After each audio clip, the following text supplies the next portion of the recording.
일론 머스크가 또 일을 낸 것 같습니다. 어쩌면 지금까지 중에 가장 대담한 계획일지도 모르겠는데요. 이름하여 테라펩 들어보셨나요? 이게 뭐냐면 무려 1경 원이 넘는 돈이 오가는 말 그대로 반도체 제국을 건설하겠다는 프로젝트입니다. 자, 지금부터 머스크의 이 새로운 야망이 대체 뭘 목표로 하는 건지 그 핵심을 한번 제대로 파헤쳐 보겠습니다. 자, 이 거대한 프로젝트를 딱 한마디로 요약하면 바로 이겁니다. 광속으로 움직여라. 이게 그냥 멋있어 보이려고 하는 구호가 아니에요. 머스크 팀이 앞으로 파트너가 될지도 모르는 회사들한테 실제로 내린 아주 그냥 대놓고 직접적인 지시였던 거죠. 시작부터 이 프로젝트가 얼마나 미친 속도로 진행되는지 감이 오시죠? 아니, 광속이 대체 어느 정도냐고요? 한번 상상해 보세요. 한 공급업체가요. 다들 퇴근하고 쉬는 금요일에 전화를 받은 거예요.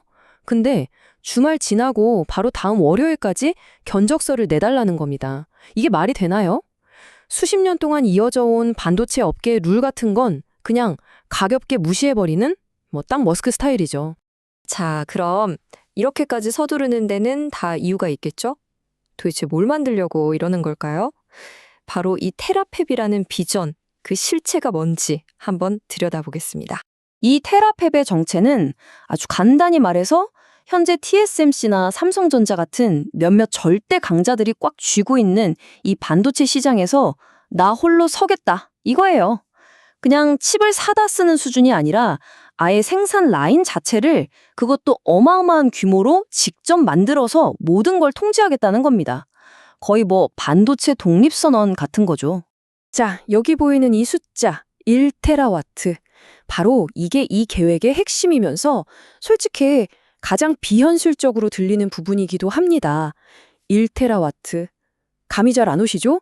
이게 어느 정도냐면요. 지금 전 세계에 있는 모든 데이터 센터가 쓰는 전력을 다 합친 것과 맞먹는 엄청난 양입니다. 말 그대로 혼자서 전 세계를 상대하겠다. 이런 거죠. 아니 그럼 이렇게 말도 안 되는 컴퓨팅 파워가 도대체 왜 필요한 걸까요? 바로 머스크 제국의 미래를 떠받칠 세 가지 핵심 기둥 때문입니다.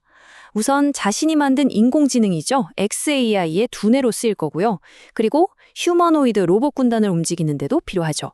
마지막으로 스페이스X를 위한 우주 데이터 센터까지.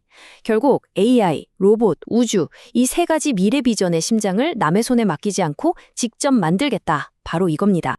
자, 비전은 정말 거창한데 이걸 현실로 만들려면 당연히 구체적인 계획이 있어야겠죠. 그리고 네, 맞습니다. 어마어마한 돈이 필요합니다. 지금부터 그 계획과 상상을 초월하는 비용에 대해 한번 이야기해 보죠. 물론 이 모든 걸 한 방에 하겠다는 건 아닙니다. 계획은 3단계로 나뉘어 있어요. 먼저 텍사스 오스틴의 작은 시험 공장, 그러니까 파일럿 라인을 만들어서 기술을 한번 테스트해 보고요. 그러고 나서 2029년까지는 본격적인 생산을 시작하는 게 목표입니다. 그 다음부터는 상상도 못할 속도로 공장을 막 늘려나가는 거죠. 단계는 밟아가지만 그 속도 자체는 엄청나게 공격적인 로드맵인 셈입니다. 그리고 이 모든 계획의 가장 큰, 어쩌면 넘을 수 없을지도 모르는 벽이 바로 이겁니다. 비용. 얼마일 것 같으세요? 무려 13조 달러입니다. 우리 돈으로 환산하면 약 1경 8천조 원이에요. 조 다음이 경이죠. 대한민국 1년 예산의 거의 30배에 달하는 정말 이게 가능한 숫자인가 싶은 금액입니다. 대체 이 돈을 어디서 구하려는 걸까요? 바로 이 상상 초월의 자금력을 무기로 테라펩은 기존 시장의 룰을 그냥 깨부수고 있습니다. 공급업체들한테 가서 이렇게 말하는 거예요. 지금 만들고 있는 다른 회사 거 잠시 멈추고 우리 것부터 만들어주세요. 그럼 원래 가격보다 돈 훨씬 더 쳐줄게요. 말 그대로 돈으로 시간을 사고 시장의 순서 자체를 바꿔보려는 아주 공격적인 전략이죠. 당연한 이야기지만 이렇게 판을 뒤흔드니까 반도체 업계가 발칵 뒤집힐 수밖에 없었겠죠. 지금 업계에는 딱 두 편으로 갈렸습니다. 머스크 편에서는 동맹군과 그거 절대 안 된다고 말하는 회의론자들, 그리고 그 사이에 낀 기존의 강자들까지요. 여기 보시면 양쪽의 입장이 아주 명확하게 보이죠. 자, 먼저 파운드리 시장에서 다시 한번 일어서려는 인텔. 인텔 입장에서는 머스크가 엄청난 기회로 보이는 겁니다. 반면에 세계 1회인 TSMC는 어떨까요? 굳이 이 위험한 도박에 끼를 이유가 없다는 듯 아주 회의적이죠.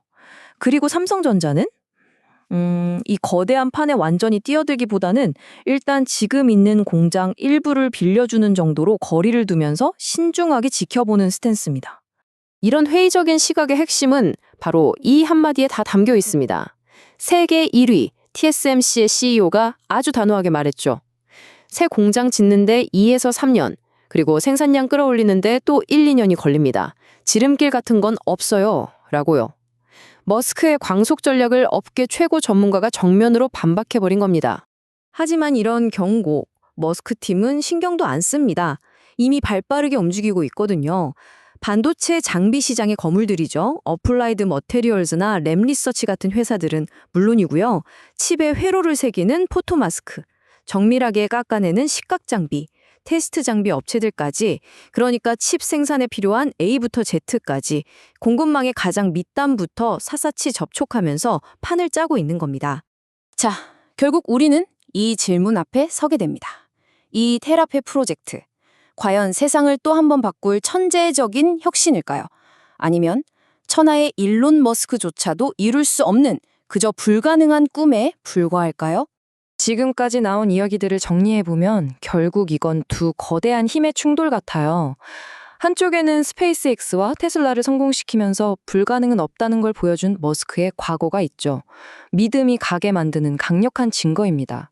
하지만 다른 한쪽에는 1경 원이 넘는 말도 안 되는 비용, 수백 개의 공업 기술이 얽힌 이 미친 복잡성, 그리고 지름길은 없다고 말하는 업계의 냉정한 현실이 떡버티고 있는 겁니다. 그래서 우리가 던져야 할 마지막 질문은 바로 이겁니다. 과연 테라팹은 제2의 스페이스X가 되어서 반도체 산업의 판도를 완전히 뒤집어 놓을까요? 아니면 그저 현실의 벽 앞에서 좌절된 수십억 달러짜리 거대한 꿈으로 남게 될까요? 한 가지는 확실합니다. 이 엄청난 도박의 결과가 어쩌면 우리 인류와 AI의 미래를 결정하게 될지도 모른다는 거죠.